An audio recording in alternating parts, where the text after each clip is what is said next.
victim to an act of sheer audacity and lawlessness. Ranjit Singh said that they will not be swayed by fear or intimidation, for it is only through a resolute stance against such spiteful deeds that we can reaffirm our commitment to justice, tolerance, and the principles of respect that underpin the fabric of our diverse society. She said these acts of disrespect and theft perpetrated against Hindu temples reverberate beyond the immediate victims, reaching into the very heart of societal values. Such occurrences not only inflict anguish upon the Hindu community, but also chip away at the bedrock of respect and tolerance that should be embraced by all in a multicultural and pluralistic society. We must refrain from trivializing these crimes as mere acts of petty theft, for such casual dismissal only serves to embolden those with ill intentions. That's a brief. Yeah. No.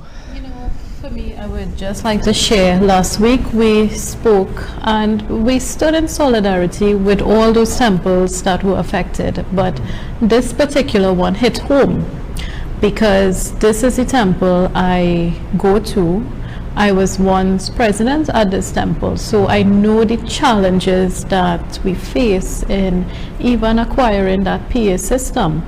For many years, the temple used a old PA system that, you know, would cut off when the Kirtan group comes to sing and whatnot. And we understood the challenges in raising funds to get things like this, a new PA system, and to just see it taken away just like that. This one hit home for me. And I think we would continue to advocate for Hindu temples because we don't want to see this continuing. But, you know, there's a lot of conversation being had in the country right now. A lot about what we classify this as it's a blatant attack. I mean, when you look at it now, I think it's over about 18, 16 number of attacks over a period of time. And then we're seeing persons, and as you rightly put it, trying to trivialize it. Yeah. What is your take in that? Just last week, we put out our statement. Of course, the politicians, they responded. The Mahasabha would have also responded to some of the positions taken. But here we have seen another one, and a temple that you know about, and would have been a part in building it. Well, I can tell you, there's no parking wars at the temple. There's no fighting for land at the temple. So what persons want to paint it's something petty, I could tell you it's not something petty. And stolen down people, that is what is that? Just normal violence in Trinidad. So people every day just get held on the road. And you know, I mean, I interviewed the president, Sujit Kanhai, of that temple that was the stoning incident took place, and it was the 6th attack on the temple. Let me make that emphatically clear. It was the 6th attack on the temple. Why are our leaders in Trinidad and Tobago? Because to me, it's almost as there's this sort of attempt to downplay the issue. What do they gain from downplaying the issue? Why would they want to do that? I just asking. If you were a politician and you are downplaying, why would you downplay it? I would never do that. You need to stand with that community, whichever community being affected, and you have to at least reassure them, we are working, we are trying our best, not be like the Prime Minister and say, I fed up with crime. But he knows. Oh gosh. But after 8 years. But what I loved about your article, Narmada, you said that I can't remember the exact words, but the more it is downplayed, the more we take it for granted. It's acceptable then. We can just vandalize the temples, go steal from the temples, and I think that's the problem. Our leaders, we are downplaying it, and that's not right. I think they have a role in our society because, again, we speak about old politics and new politics.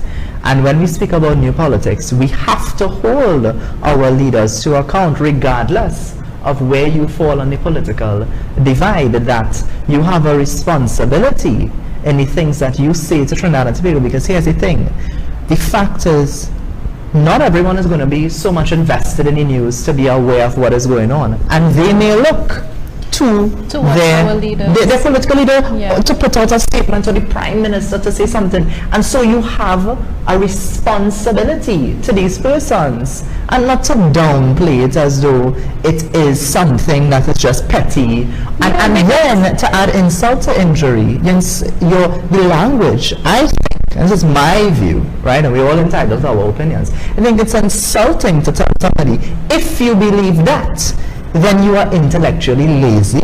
Yeah. That is an insult. I think that's a big insult to Trinidad and Tobago. Yeah, the Prime Minister agreeing.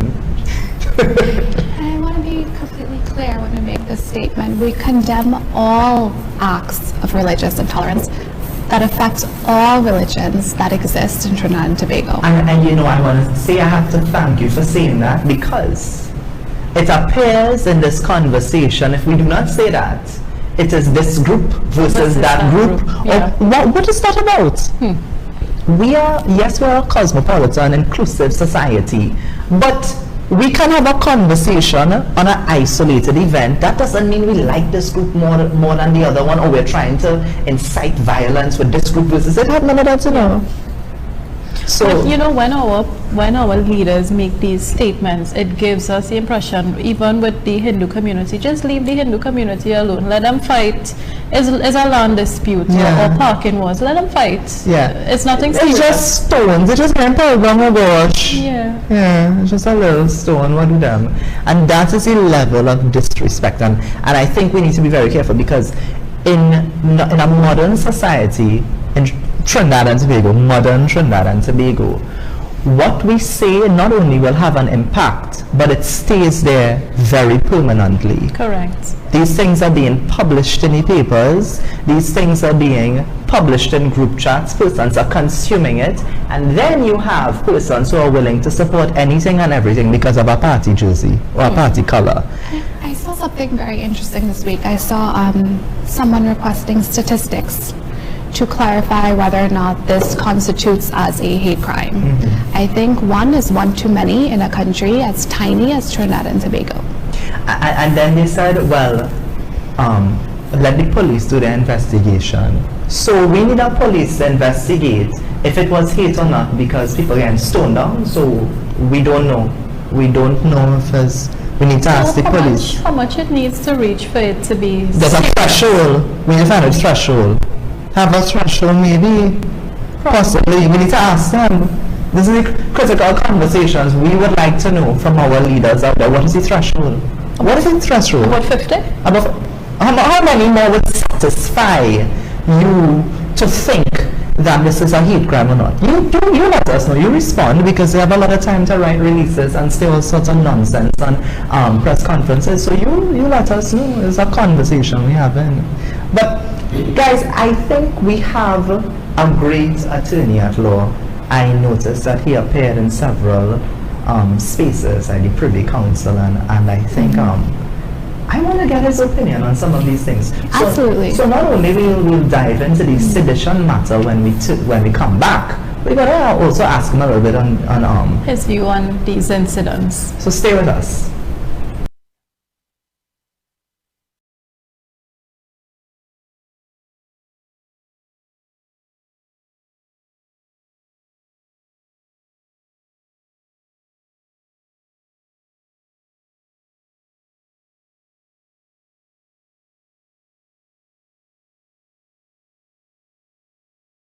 Critical Conversations with the Campus Foundation. And so we are joined now by attorney at law, Kyle Taklal Singh. I know that this is not your first time on Critical Conversations. We have actually had you on before, but it's your first time in studio with us. Live. Yes, live. Yes. Now, we're coming out of this, before we get to the sedition matter, we would have noticed, and we discussed this, so I don't know if you got a chance to look at the show last week and the week before, and of course we have been in the papers, and there's a lot of discussion. I'm a groupie. You're a groupie? There's a lot of discussion surrounding attacks on the Hindu temples. Of course, we know about some, just to highlight a few things for the audience. There were persons who broke into a temple and they cooked beef. There was recently there was stoning of persons who were attending a temple. Of course, just recently, as we spoke about in segment 1, about the temple in Dabadi, Mausika. There's a lot of discussion. We also noted that on your section 1 show, you discussed a little bit, but we want to bring it to the critical conversations audience a bit. Hate crime, not hate crime. What are your thoughts? Well, my position is, and I've said it very clearly, and maybe it's in the lawyer in me, we look for evidence, we look for patterns, we look for even circumstantial evidence if necessary. It is very clear in my mind, and I think it should be clear in the mind of most reasonable people, that when you look at the characteristics and features of these incidents, these heinous incidents against Hindu places of worship and other places of worship, but I'm dealing with Hindu places of worship today, it seems to be very clear, uncontroverted, that these were crimes that were marked with hatred towards Hinduism, Hindu institutions, Hindu worshippers, and the religion itself. No one can tell me that the stoning of worshippers while doing a prayer was anything less than trying to disrupt the puja or the prayer that was happening at the time. No one can tell me that the destruction of the Ravan effigy before its time, because it's done on the last time, before its time was not to disrupt the Leela, the Ramlila celebrations. When you enter a temple and cook beef, plan to cook beef, I think it was independent Senator Timol that raised that argument. It requires what in law we call premeditation. It was a premeditated act, animus, call it, mental culpability, to what lawyers call mens rea, to go there and to deface and to desecrate a Hindu place of worship. That is classic hate crime. It is classic bigotry. That cannot be tolerated in our society, and you were making the point, which I fully agree with. Leaders have a role not to satisfy populism, not to say what people want to hear, and not to be, not to try to appease everybody. They must look at issues critically, and they must call out issues as they see it. This is a clear instance of hate crime. This is a clear instance where persons have targeted Hindus and Hindu places of worship. Why not say so? What is the reason for trying to couch that criticism in, kumbaya? Doesn't make sense to me. Mr. Chaklasik, I have a question, right? Is there any legislation that entails hate crime in Trinidad and Tobago? There is no specific hate crime legislation in Trinidad and Tobago. And it's interesting that it actually overlaps with the sedition argument, the sedition discussion that we'll have. But there is no specific hate crime legislation. In other jurisdictions, you have legislation that would add on. You could have specific hate crime, or you could add on to offenses. So if there was an assault, you might be imprisoned or sentenced to 2 years. But if it had the feature of hate or racism or bigotry, a magistrate may be entitled to sentence you for longer because it carried that characteristics. And that's how some other jurisdictions have dealt with it. Now, there are some jurisdictions, I think, that have gone too far. Anything the police think is hate or bigotry or whatever, they will come, search your house. I think that's too far. Unfortunately or fortunately, free speech and expression entails things being said that makes you uncomfortable. But being uncomfortable about something doesn't mean it's illegal. But when it comes to incidents like this, which clearly have things like, defacing property, damaging property, stealing, and desecrating places of worship, it is clear hate crime, clear bigotry, and it ought to be dealt with by our leadership, by leaders on both sides, or all sides of the political. We have a few people now coming to the party. This is one of the, I know that we discussed throughout the years, political parties, but I think now is one of the most interesting times. So we have a lot of political parties that are out right now, which in my view could be because maybe they don't feel as though the political parties that exist right now completely satisfies them. But I want to ask you a question about popular opinion. You said that leaders putting on something based on it. Do you think that that's a popular opinion to downplay the issue, and that it's about tolerance and we love each other and those It's two things. I think there is political expediency. Politicians, and we had both the leader of the opposition and the prime minister making what I think is popular statement. Basically, this is our country where we all sit around the campfire and sing Kumbaya and everything is good. And that these are petty thieves and whatever. Like when Stuart Young said, what it was, he said, we live a good life. We live a good life, yeah. So, you know, there is political expediency. The problem with that is that you don't actually deal with issues, and you have to deal with issues, and that's why I love the name of your show, Critical Conversations. You have to deal with issues, you have to speak about them, and you will feel discomforted sometimes. And when we come to religion and we come to race and we come to these difficult topics, people are going to get uncomfortable. But what we have to be is a tolerant society, an understanding society that can speak, debate, disagree, and walk away right after and still be okay. When we have leaders calling persons intellectually lazy for calling out these incidents as hate crime, how do you view this? Well, I think that's an unfortunate statement. Let me put it as high as that. That is an unfortunate statement. I think that in itself is a lazy analysis of the issue. You ought to try to appreciate and understand someone's point of view. If you disagree, then so be it. But say why you disagree. Simply attacking it and characterizing someone's point of view as intellectual lazy, as I said, lazy in itself.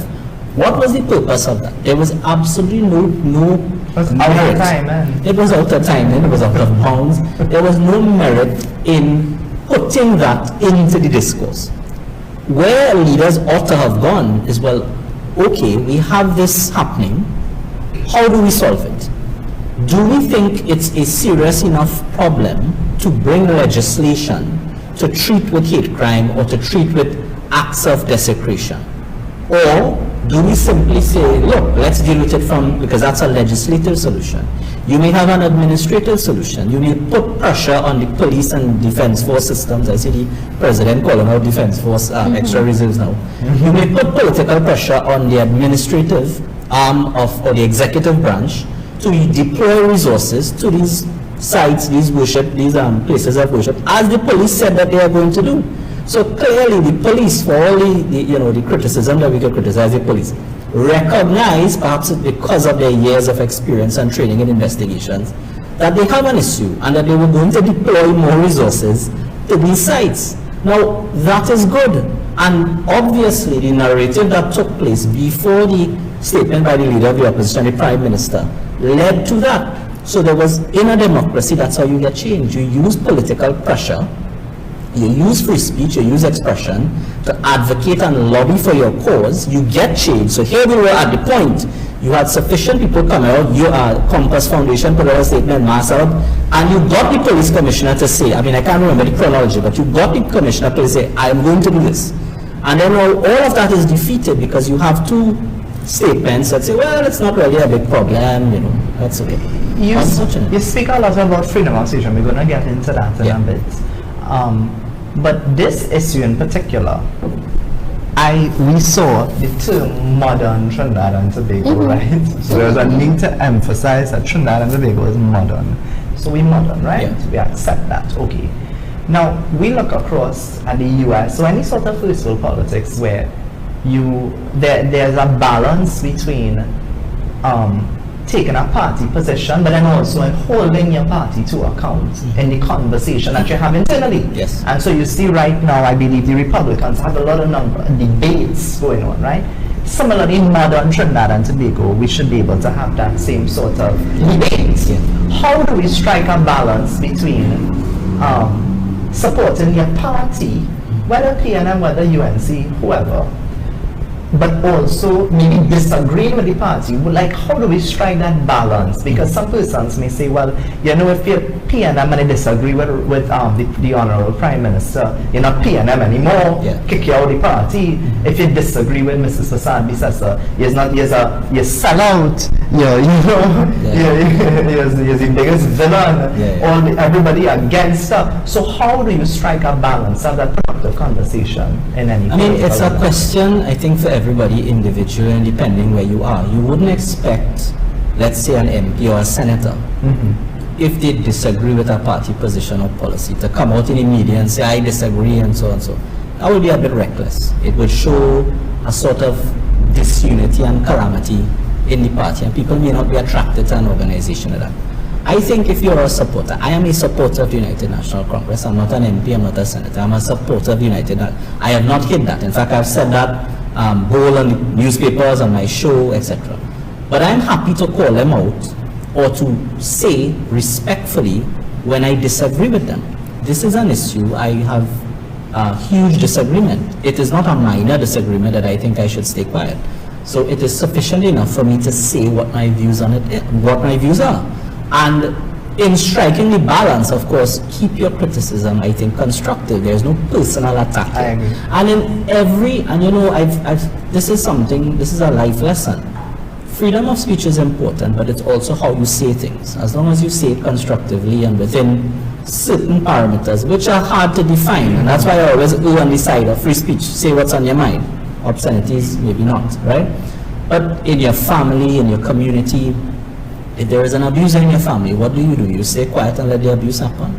You know, if you have a friend who's a drug addict or alcoholic, what do? Let them throw their lives away? You have to say problems and you have to tell people where there are problems. That's how I've lived my life. And I think it's important, if you're in an organization, if you see things that are happening, you need to say it. You need to say it. See, this is why we talk about the difference between old politics and new politics. We want to have the conversation. We want to disagree. Yeah. Especially in modern Trinidad and In Tobago. modern Trinidad view. But I think the older politicians are afraid of different views. And you know, it sort of holds true, because, and this is not me trying to be Hindu-centric or form a Hindu state or anything like that, but there have been very nasty attacks against Hinduism historically. We came from a place where we had to fight for the cremation, the right to cremate our dead, in the 1940s and 1950s. You came from a place where we were called the recalcitrant minority, Hindus and East Indians. Then you had cowsheds, the schools of the very Mahasabha. I mean, I heard that one person said that he don't know what the Mahasabha ever did for Hindus. I heard that was a comment. That had to be, the person had to be drunk to say that, right? You know, the Mahasabha came from a place where it developed schools, when there were no schools for young Hindu girls. And where are they now? And where are they now? They are the winning scholarship winners, president medal the winners. doctors, the lawyers, all of these people who have come from these schools. Shanta, actually. I always say I am so grateful to the SDFS and Mr. Sat Maharaj, because I was able to attend Mahasabha Primary School and Secondary School. I went to Lakshmi Girls, and look where I am today. Yeah. Dharma for life. No, and I stand by, you protect your Dharma and your Dharma will protect you. That is the Sanatanist way. And it's important, as I said, those things have been said and they still linger in our consciousness, maybe because those who should have stood up at the time did not do it. And I think it's incumbent on our generation, when we see things, this is not about trying to separate or segment. If this happened to my Muslim brothers and sisters, I would also say it. And it has happened in some cases. And the Roman Catholics, whatever denomination you are, once there is bigotry, it is incumbent on every right-minded citizen to call it out and to say it. Once there is that type of an attack, you have to do it. That is your duty, not only as in Dharma or your religion or to God, it is your duty as a citizen to stop it. And if we don't stop it, then we end up in places that we don't want to be. I appreciate his advocacy against all forms of bigotry. I appreciate that. Now we want to get to the sedition law ruling, right? Free speech impact in Trinidad and Tobago. Take us through the events. What happened? What went wrong? So the origin that this started sometime in 2018, 2019, Mr. Maharaj, being the buoyant character that we all knew him to be, made some very rugged commentary on issues in Tobago. He was essentially a secessionist. He felt that Trinidad should be separate from Tobago, and he made some rough comments. Some people held it to be inappropriate, and so be it. I have no difficulty if someone says that they didn't support that statement or whatever. Whatever happened after that, somehow the police decided that that constituted sedition. Now, under our current Sedition Act, sedition could mean anything. It is a broad, vague type of section. It basically says that anything that causes disaffection and ill will to the government could have you being charged with sedition. You could spend 2 years imprisonment. In fact, the Sedition Act, believe it or not, outlaws certain forms of communism. So if you're a communist in Trinidad and Tobago, which nobody probably is, but there's nothing wrong with being a communist if you wanted to be, you could be charged. And that's how old the Sedition Act was, and that was the law. The police obtained warrants, raided the TV stations of Jagrati. They threatened to arrest Mr. Maharaj. Just to cut you across, who was the Commissioner of Police at that time? This was it was Mr. Griffith that was the Commissioner of Police at the time. I mean, while on that, I don't know, and I have no evidence to say that Mr. Griffith was directly involved in this. The way it usually works is that police officers, as a public officer, they exercise independent discretion. So no commissioner of police is supposed to pick up the phone and tell a policeman how to do the investigations. Investigations have to be done independently, regardless of who is the supervisor. I mean, the recommendations could be rejected going up the line, but that's a different issue. So police were basically threatening to arrest Mr. Maharaj. We immediately, again knowing Mr. Maharaj, when a fight was in his face, he wanted to take it on. So Dinesh and I and Stefan heard that when he knew that this is what the police wanted to do, he wanted to say the statements again, right? Because he was also an advocate of free speech. And he said it very plainly that he wanted this matter resolved in court, because he always felt in defense of Hinduism, in his case and Mahasabha, and the people of Trinidad and Tobago, he wanted to take this fight up. This SDMS and Mr. Maharaj were not strangers to court. They had the famous radio license case where they were discriminated against and were not given a radio license. He also dealt with the Trinity Cross case, meaning that at one point in time the only award was a Trinity Cross, and Hindus had to not accept it at some points because of that the symbol, right? So all of these cases, they were custom. We essentially decided that we would challenge the Sedition Act. We said, one, the Sedition Act was too vague and unknown to law and offended the rule of law. The rule of law, one of the principles of the rule of law is that laws must be certain. A citizen must look at a law and be able to understand what that law means. We also said that it contravened the constitutional right, or a section in the Constitution called Section 1. That's actually where we started our show. Section 1. Section 1 of the Constitution says that Trinidad and Tobago shall be a sovereign democratic state. An important feature of a sovereign democratic state is the right of every citizen to criticize their government. And we felt that sedition laws contravened that. We won at the High Court, we lost at the Court of Appeal, and then we went to the Privy Council. What the Privy Council held, it did not give us the constitutional relief that we asked for, because we asked that they strike the law completely. What the Privy Council said is, look, this law is old law, and when you come to old law, it's something that is called saved law, meaning that you can't constitutionally challenge law pre-1976, because your constitution only came into place in 1976. So what it said is, we're not going to interfere with the law because it's saved law. But what we are going to do is say two things. We're going to say, one, insofar as somebody, you're alleging sedition, the words could only be seditious if you incite violence or disorder. And I give the example, well, I started giving the example. If we were to say today that all MPs are a waste of time and we should get rid of them, that could have been seditious. That could have been seditious. If we say now, but because of this ruling, in order for you to be seditious, you would actually have to say, all MPs are a waste of time, let's get rid of them. All of us, let's go down and gather outside the parliament, and as they come out, let's grab them and get rid of them. That type of speech is clearly encouraging, inciting violence. It is clearly causing public disorder. But simply saying, we need to get rid of them, that is not. Or simply saying they're a waste of time, they don't benefit the country, That is not. Now that may cause disaffection and ill will to the government. But what the sedition, what the Privy Council ruling has said is that you must now, in order to be seditious, the words must incite violence and incite disorder. And I think that is the important thing, and that has come out of the case. I think it is important, as lawyers, sometimes you get a revolution in the law, and law moves very slow to the right direction. So this is a small victory for us going forward. There would be other free speech cases. I'm actually involved in a case. I got pulled into a case by some young lawyers where someone was denied the right to burn the police flag because they are dissatisfied with the Trinidad and Tobago Police Service. And as a right of expression, they want to take the Trinidad and Tobago police flag and burn it, and the police denied them permission because they said that would cause disorder. And that is a case that we might be taking. But you've had famous flag burning cases in America, so there is jurisprudence on it. The point being that the law would have to now move incrementally towards more freedom of speech, in my view, and that is the way that we think we should argue it. So these are the benefits that I think came out of the sedition ruling. So just to clarify, with this ruling now, if the same exact situation ought to happen, can the police prosecute? They ought not to.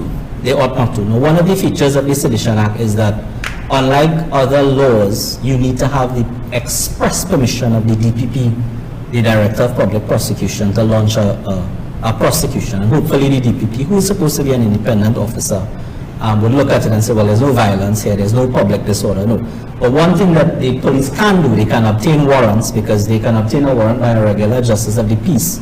Unfortunately, we have a trend in this country, in my view, where justice of the peace, some justice of the peace, they grant warrants without much consideration. They work with the police show up and say, I need a warrant, and they go ahead and they find. I have been to court and I've quashed many warrants, meaning I've challenged the use of warrants and the granting of warrants, and I've been successful in those cases. One was Mr. Adrian Schoon, one of my clients. So the problem is that the police can still go and obtain warrants and harass you. But now, JPs should understand that unless the police come with evidence that the words or the words that are used that the police are saying is seditious incite violence or public disorder, they ought not to grant the warrant to seize anything. So I agree. I think this is a victory, especially for free speech and us being able to hold anyone to account. I want to go back to something we were discussing, positions that persons take on different things. And even though we may criticize or oppose to what they are saying, are we in a way, now the question I'm asking, I disagree, but what I'm asking is, are we in a way trampling on their freedom of speech? Because there are some persons, if you disagree with them, they think as though you are not allowing free speech. Well, that may be a view as well. I look at it, you had the famous English philosopher Stuart Mill, who said that, society ought to be a marketplace of ideas. Ideas, you have a marketplace, ideas must come, they must collide, they must clash. He also said that truth, you have a livelier impression of the truth when it collides with error. So when people put falsehoods or bad opinions out there, it is the task of right-thinking individuals to put the good ideas out there and to debunk them.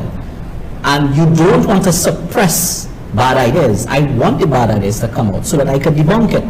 Because the problem with bad ideas and bad thought is that they fester and they find themselves in little echo chambers, and people who listen only not appreciate the error, and then they grow, and then what you have is bad ideas festering, growing like a cancer, and then all of a sudden it takes over society. You have a bad idea that is now popular, which has happened many times in history, in the history of mankind. It is better that I invite people, come with your bad ideas. I prefer that you come out and you say your bad ideas and thoughts so that I can correct it. In my view, what I think is correct. I may not be right all the time. And that is why I want to have discussion and debate with you. So we're seeing, as I mentioned earlier on, we're seeing a number of small political parties. I don't want to say small, I retract that. We've seen a number of political parties evolving. We're also seeing a number of shows, Critical Conversations, Section 1, and a number of different shows out here. Advocacy and platform speaking, whether it's through social media, it has increased. Yes.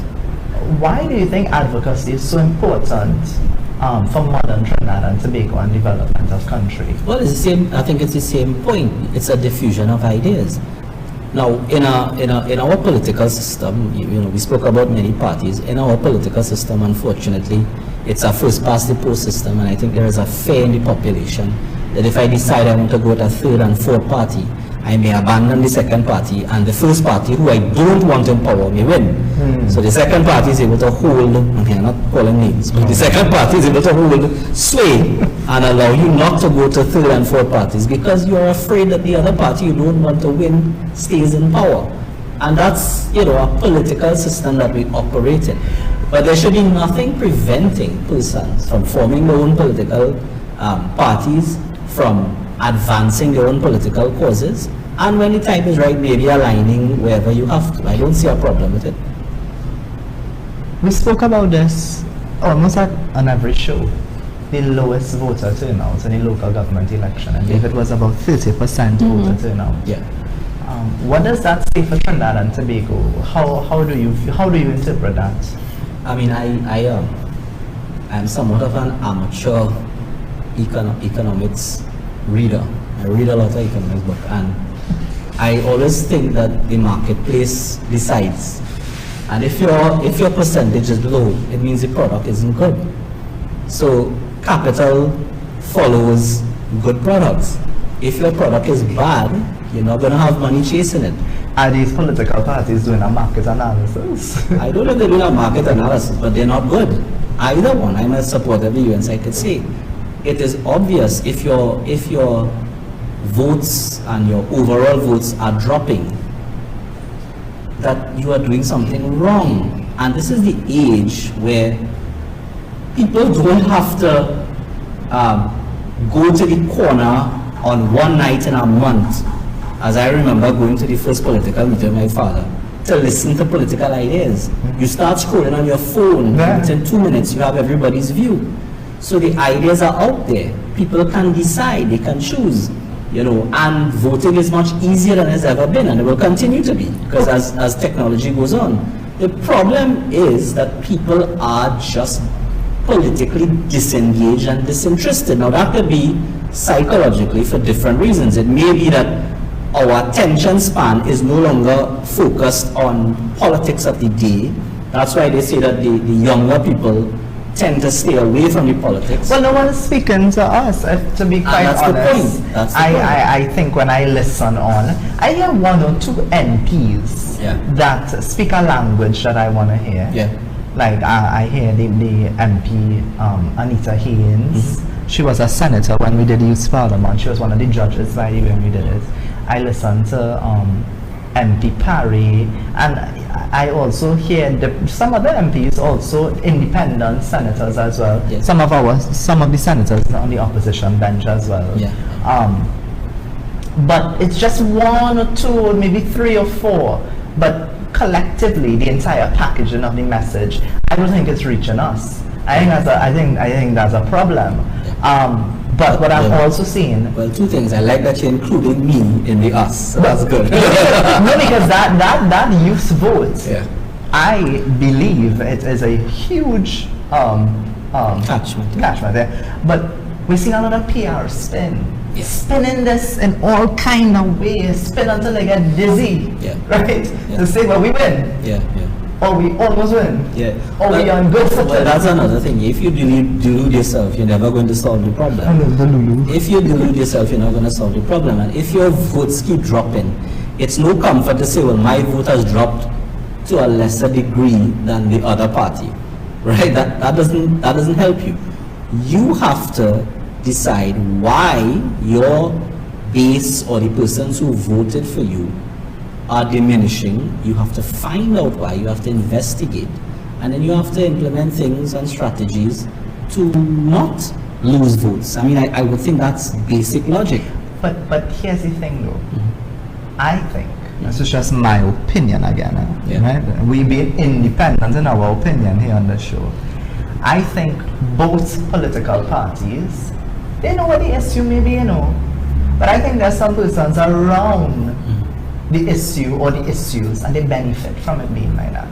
They benefit from the chaos. They benefit from that type of environment because you know why? They become an MP. Yeah. They get a second term. What is it? After a second term, I think you get a full amount, a pension. So there are persons who benefit from this, whilst the rest of Trinidad and Tobago either migrating, brain drain, or not gonna vote for you. Yeah. And then you have some who really seeing very, very hard times while you sit down there and parade around yourself. And I suppose it goes to the intention of why you join politics and why you pick up social issues. There's a famous book by George Orwell.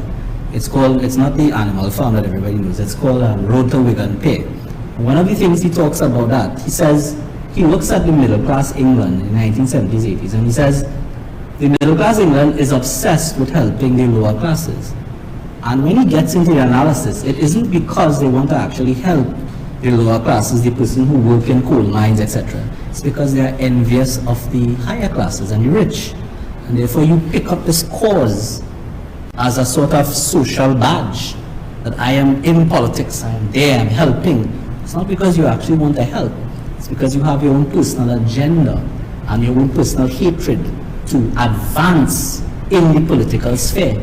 And it may be the case that there are some people in our politics who have entered the politics for that. Now, the way you deal with that in a democracy, the way you deal with that is that in mature democracies, like America or even Britain, you have gatekeepers in the political party.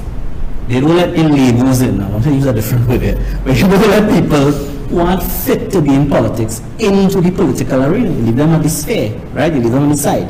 But they stand guard of their political institutions. A political party that isn't legislated.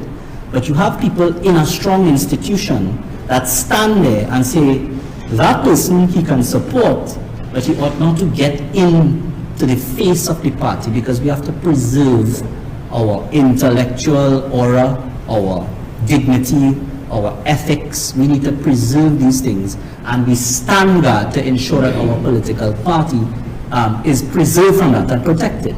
That is in a mature political system. It may not happen here. You say you support the United National Congress. Does any of this committee also exist within that political party? I'm not in the structure of the United National Congress. I hold no position in the party. I have no position at all. I'm a member, a regular card carrier. They need to give you a position. I am a regular card carrying member. But with that, I have the freedom to say what I want. But there's something I wanna get to before we wrap up. As I spoke about persons benefiting from the chaos, I mean, whilst they benefit from this chaotic environment, right? Some of them, we're talking plain politics here. Both parties, all parties. There's political baggage involved, right?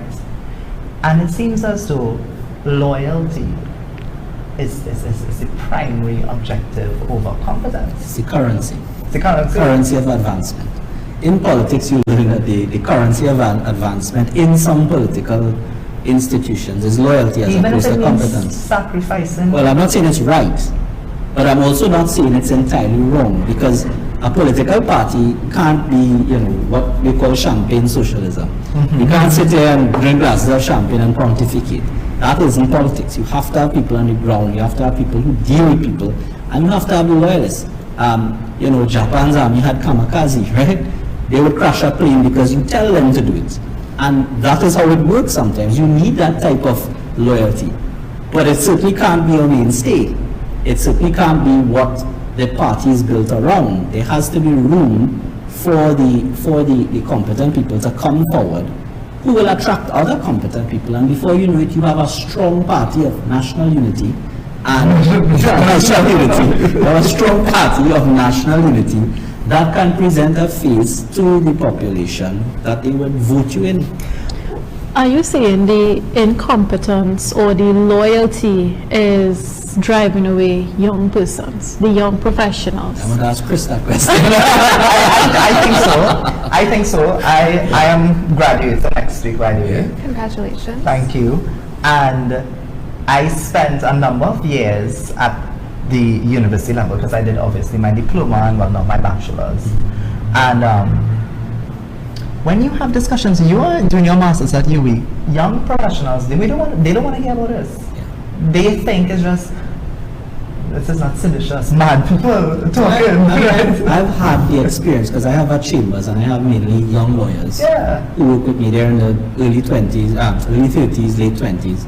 And to get them to come to do, like I would do UNC Legal Aid many times. The party would ask me, I'd gang up a group of lawyers and say, let's go down and, in a constituency and see people and give You could be a legal advisor. Yes, no. And the problem with that is that the young lawyers, they would come because I asked them. But they aren't going to come because they want to assist the party or help the party or, you know, or they're fanatic about the party. And it's strange because that's not the way I came into the party. When I came into the party, I wanted to do anything the party asked me for. If I had to hold a flag, I wanted to do it, right? If I had to carry water, I would do it. But you just wanted to be a part of the movement. Well, it was a movement. It was a movement. You wanted to be a part of the movement. Now, I think that, you know... It's performative. Most of it seems performative. But we're running out of time. So any last closing statements you want to leave with our audience? No, I mean, you know, well, thanks for having me, of course, and thanks to you, and I think you all are doing excellent work. Keep it up. It certainly is in the vein of free speech, and it is certainly something that the country needs. We need to speak about issues dispassionately and without fear, and have your views tested. I may be very wrong, and I'm happy if someone tells me I'm very wrong. I'll invite you on my show to come and tell me I'm wrong. And that's what us modern society is about. That is what sedition law prevented, and I'm happy that there's been some change in that. And to link into the other topic, I think it's important when things are wrong that we call them out, and we call them out strongly.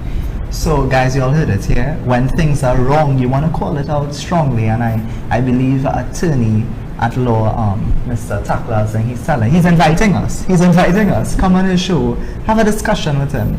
So we want to thank you for joining us on Critical Conversations. I think this was one of our more vibrant, exciting conversations. You know, we're back in the studio and, well, not back, we are now in our studio. And so last week we had Emily Hinch, she was amazing. And of course we had you, so very grateful.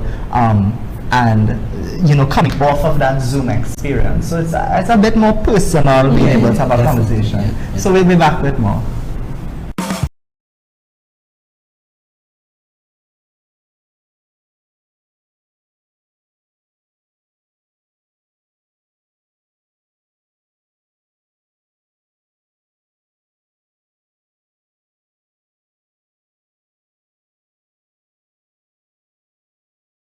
Critical Conversations with the Compass Foundation. I think, guys, we had a very interesting conversation. Again, happy birthday, Narmada. We wanna really, and you look very nice. Is this your birthday green? This is your birthday green. And of course, we had attorney at law, one of the younger, brilliant, popular lawyers that we're seeing taking the media by storm. I mean, the number of cases that he's involved in, and of course this being, as he described, a victory. So we want to thank him for joining us on Critical Conversations. And well, guys, we want to see you all again next week, same time, same place. This has been Critical Conversations. Bye.